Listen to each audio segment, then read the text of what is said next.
it looks like the right has now also lost country music. The announcement of the former governor of Arkansas Mike Huckabee's appointment to the CMA Foundation's board Wednesday stirred an immediate outcry from big-mouthed vocal elements inside the industry over his well-known conservative views.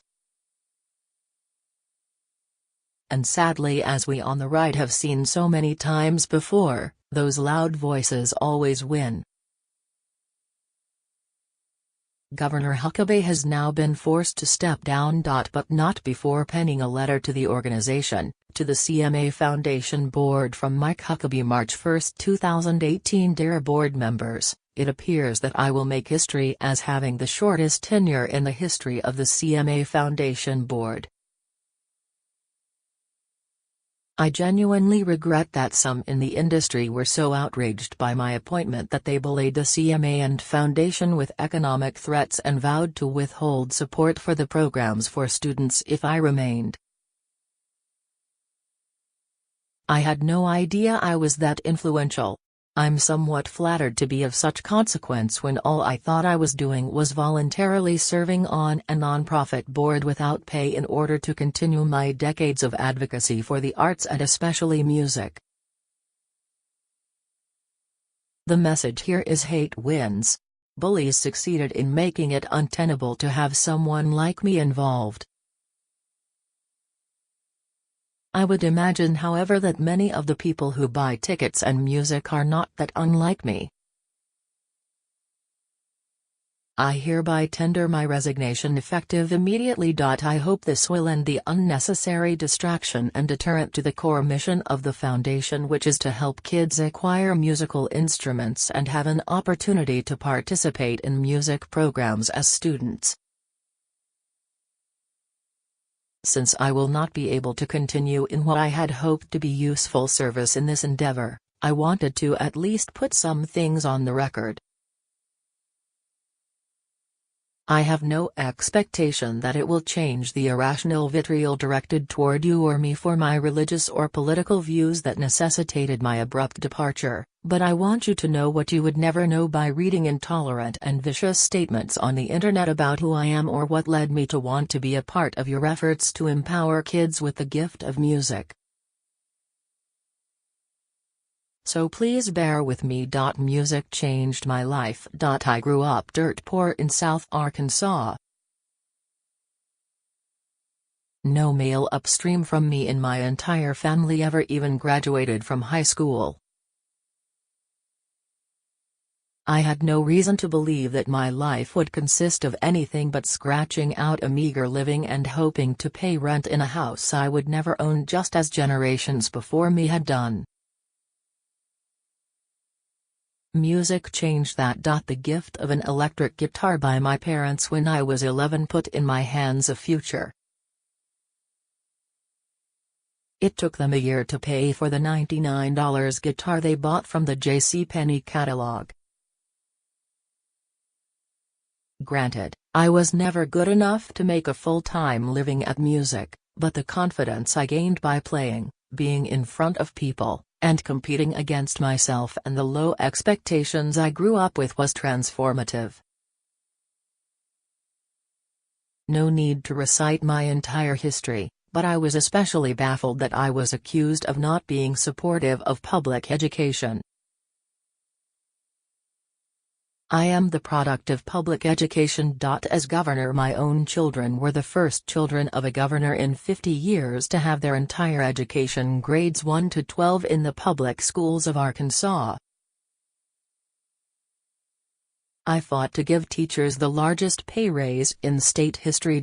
I successfully led the effort to allow teachers to retire with full benefits after 28 years of service after my two Democrat predecessors vetoed the same bill.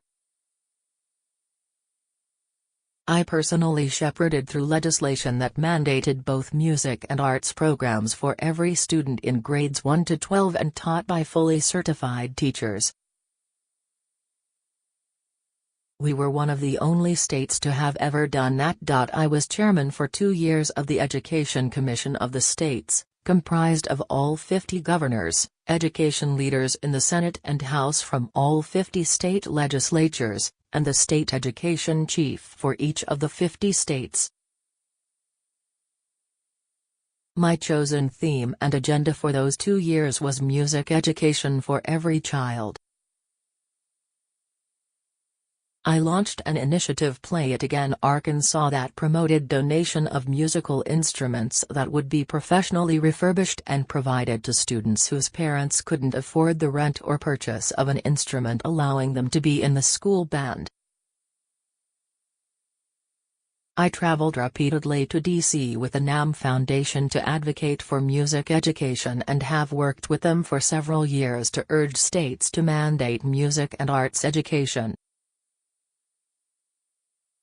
Now someone who has never met me threatens to wreck valuable programs of the CMA Foundation because of a personal contempt for my faith and politics. I am willing to get out of the way for the sake of the students the foundation will hopefully help. If the industry doesn't want people of faith or who hold conservative and traditional political views to buy tickets and music, they should be forthcoming and say it. Surely neither the artists or the business people of the industry want that. Until recently, the arts was the one place America could set aside political, geographical, racial, religious, and economic barriers and come together. If the arts community becomes part of the polarization instead of bridging communities and people over the power of civil norms as reflected in the arts, then we as a civilization may not be long for this earth. All of us have deep passions about our beliefs. I do about mine. But I hate no one. I wish upon no one the loss of life or livelihood because that person sees things differently than me. I hope that the music and entertainment industry will become more tolerant and inclusive and recognize that a true love for kids having access to the arts is more important than a dislike for someone or a group of people because of who they are or what they believe. My sincere thanks to the CMA Foundation for believing I had something to contribute. I regret that my presence caused controversy and threats to vital support for deserving kids. Kids wanting to learn music shouldn't be the victims of adults who demand that only certain people can be in the room or be heard. I wish you nothing but goodwill and success at reaching students across America who need music as much as I did. At the end of the day, I'm not worth the fight, but the kids are. Never stop fighting for them. Sincerely, Mike Huckabee. Governor Huckabee is known for his conservative views on everything from gay marriage to his unwavering support of the Second Amendment, but sadly, although the country music scene used to be very conservative, it has now been infiltrated by liberals and the Bixie's crowd.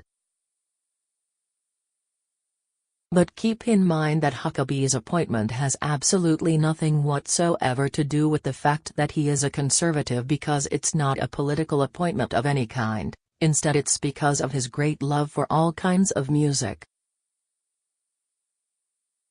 What the country music scene doesn't understand is that it's okay to have powerful liberals in their ranks, such as Tim McGraw and Faith Hill, who are married and considered the power couple of country music.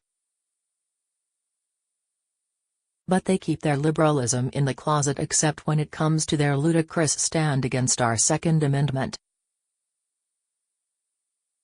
which, as we saw during the Las Vegas Mandalay Bay mass shooting, most of the fans aren't liberals and they don't agree with much that liberalism stands for. The country music industry has now awakened a sleeping giant, and it's doubtful many will bother to buy much country music anymore. Don't believe me? Look at what's happening to the movie industry after they decided to insult everything the majority of working-class families believe. They are now asking themselves why people don't go to the movies anymore. Simple, people don't want to pay to feed an industry which despises everything that is moral and just.